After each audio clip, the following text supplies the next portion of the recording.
Nerf Legends is underrated, but that doesn't mean it's a good game. While at times this game was very fun in its 11-hour campaign, at other times it was very frustrating, and I did consider quitting on multiple occasions.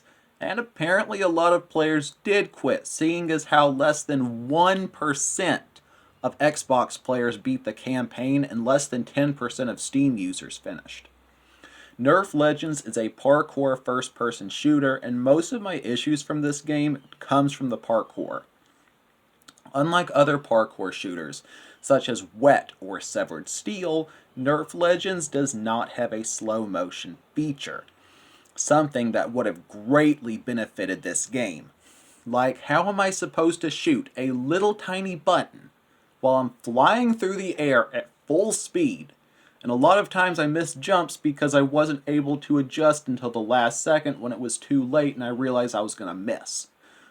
That being said, most of my deaths in the game were from parkour. Not the enemies killing me, but my failed jumping abilities. This isn't Mario. This is I bought this for a first-person shooter and I got parkour. Moving on. Where this game shined was its combat. Although it sometimes got laggy if too many enemies were on screen, I always had a good time in a firefight with the many robot enemy varieties that Nerf Legends has to offer. And I honestly think it could have had a good horde survival mode. Most combat areas offer ammo and health drops, along with sometimes having power-ups, such as a temporary shield or increased Nerf dart damage. The ammo in this game was really weird.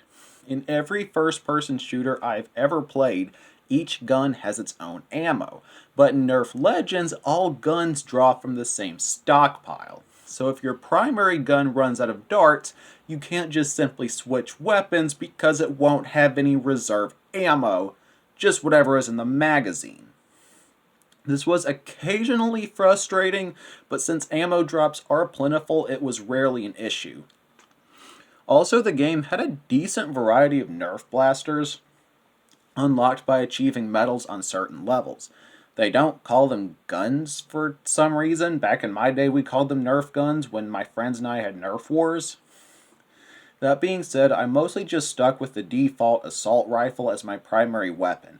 It had a ton of recoil, but was the best weapon out of all the guns I tested.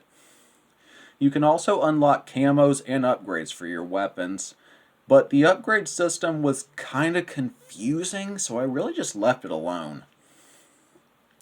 Changing topics to a downside of the game were objectives. Most of them felt kinda stupid and really just ruined the flow of the game.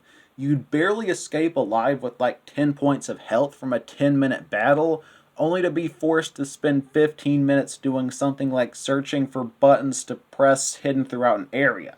It got a little frustrating at times, and I feel if this game had cut down the objectives and parkour, focusing almost entirely on combat, this game would have been a lot better. Performance-wise, this game has a lot of issues. I played it years after release, but apparently within the first 3 months, the game was even worse. I watched IGN's review where the writer played the pre-patch game, and he said it was filled with lag before the update.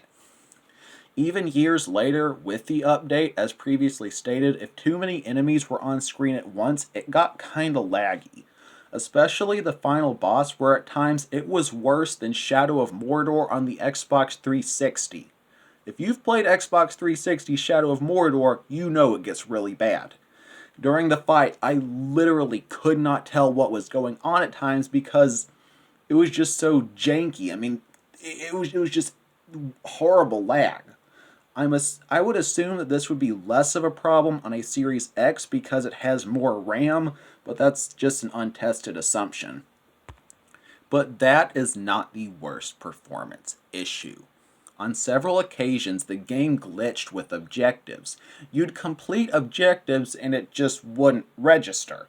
So you'd have to restart the chapter and work your way back to the objective, hoping it'd register this time. I'm going to show an example of one I caught while recording. The objective is to press 2 buttons, but there aren't any buttons to press. So I had to restart the chapter and work 25 minutes to get back to the same spot, and the second go round, the buttons had spawned in. Honestly, because of that, I can't blame someone for not completing the game. It got very old, very fast, and happened several times throughout my playthrough. The graphics were decent, not outstanding, but decent. It went for an animated cartoony look, and it turned out okay other than really bad lip cinching. The game didn't really have a story. You're some kid trying to win some Nerf title. That's pretty much it, but at least the soundtrack was decent, consisting mostly of generic rock tunes. In conclusion, Nerf Legends managed to be very fun at times, but very frustrating at others. The combat alone is not enough to redeem this game to being good, mixed with the annoying objectives, glitches, and parkour. I give this game a 7.3 out of 10. It's decent. If you're going to buy it, wait for a sale. Well, that's my review for this week. I hope you enjoyed watching. Thank you very much. God loves you. Have a blessed day. Goodbye.